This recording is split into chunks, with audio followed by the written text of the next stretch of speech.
Hai guys, pasti kalian pernah ya mendengar kasus bully, baik yang sedang viral di media sosial atau bahkan di sekolah kalian sendiri.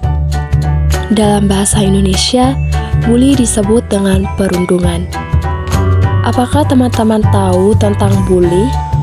Nah, bully adalah tindakan yang secara sengaja dan berulang-ulang dengan tujuan untuk merendahkan, merugikan, atau menyakiti orang lain. Pelaku dan korban bully biasanya memiliki ketimpangan posisi di mana pelaku yang lebih kuasa atau lebih kuat membuli korban yang lebih lemah atau tidak berdaya. Siapa saja yang rentan menjadi korban bully? Seseorang yang terlihat paling berbeda di antara orang-orang di sekitarnya umumnya lebih rentan menjadi korban bully. Hal ini dapat dikaitkan pada yang pertama, yaitu kondisi fisik. Misalnya, anak berkebutuhan khusus, terlalu kurus, atau gemuk, warna kulit, bentuk rambut, atau penampilan yang berbeda, dianggap cantik atau jelek. Yang kedua, kepribadian, misalnya suka menyendiri, pemalu, atau kurang percaya diri. Yang ketiga, yaitu kondisi akademik. Misalnya, dianggap paling bodoh atau paling pintar. Yang keempat, status ekonomi atau sosial. Misalnya, paling miskin, paling kaya, atau paling populer. Yang kelima, termaksud golongan minoritas. Misalnya, berbeda etnik, budaya, bahasa, maupun agama. Sementara itu, penyebab seorang menjadi pelaku bully pun bermacam-macam. Di antaranya, pernah menjadi korban bully dan merasa ingin balas dendam, merasa iri, kalah saing, atau marah dengan korban, kurang mendapatkan perhatian atau kasih sayang dari keluarga, agar dapat diterima dalam grup atau kelompok tertentu, atau belum terbiasa menerima perbedaan di sekitarnya. Selain berpotensi menjadi korban dan pelaku bully, seseorang juga mungkin menjadi saksi dalam tindakan bully. Saksi yang tidak berani melaporkan kasus bully umumnya karena pelaku adalah temannya sendiri, takut menjadi sasaran bully berikutnya, ataupun malas terlibat. Bully dapat terjadi di mana saja, misalnya di lingkungan rumah, sekolah, maupun di media sosial. Apa saja sih yang termaksud bentuk-bentuk bully? Bully verbal adalah tindakan bully dengan menggunakan ucapan atau kata-kata. Contohnya, memanggil dengan julukan yang tidak baik, mengejek bentuk fisik atau badan korban, atau bahkan mengancam korban.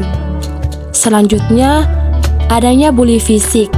Bully fisik adalah bully yang diikuti dengan tindakan kekerasan fisik. Contohnya, memukul, menendang, memalak, atau lain sebagainya. Ada juga bully sosial yang dilakukan di belakang korban. Contohnya, pelaku menyebarkan gosip atau fitnah tentang korban hingga korban dikucilkan atau diabaikan oleh lingkungannya. Di era teknologi dan internet seperti sekarang, bully juga dapat terjadi secara tidak langsung melalui media maya yang disebut dengan cyberbullying. Cyberbullying dapat terjadi melalui pesan pribadi, kolom komentar di media sosial, forum online, atau bahkan interaksi dengan game online. Komentar tersebut dapat berisi hinaan, intimidasi, maupun fitnah. Adanya dunia maya membuat tindakan bully menjadi semakin mudah. Mengapa? Cyberbullying dapat terjadi sepanjang waktu selama pelaku memiliki akses internet. Pelaku juga tidak perlu repot-repot bertemu langsung dengan korban, cukup ketik atau posting melalui handphone. Pelaku cyberbullying juga tidak terbatas pada orang di sekitar korban, netizen atau orang asing pun bisa ikut-ikutan membuli korban.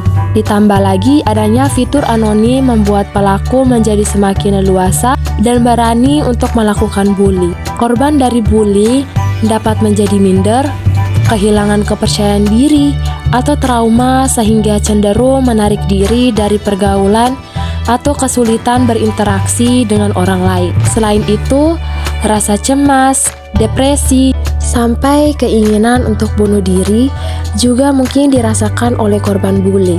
Selain dampak pada mental, korban bully fisik juga mengalami dampak pada kondisi tubuhnya, seperti adanya bekas luka, kerusakan organ, sampai yang paling parah adalah kematian. Saksi dari bullying juga mungkin mengalami perasaan yang tidak nyaman, rasa bersalah, atau kecemasan akan menjadi korban selanjutnya. Sebagai pelajar Pancasila, you stop bullying di lingkungan sekolah. Jangan menjadi pelaku bully karena itu hanya merugikan dirimu sendiri. Coba pikirkan jika kalian yang menjadi korbannya bagaimana rasanya. Pasti nggak enak kan? Jika kamu menjadi korban atau saksi bullying, jangan takut untuk melapor kepada guru ataupun orang tua ya. Dengan begitu, kamu akan mendapatkan bantuan dan bully dapat dihentikan. Khusus untuk mencegah cyberbullying, batasi penggunaan media sosial, pikiran dan berempatilah sebelum memposting sesuatu, serta jangan mudah terpancing dengan komentar negatif.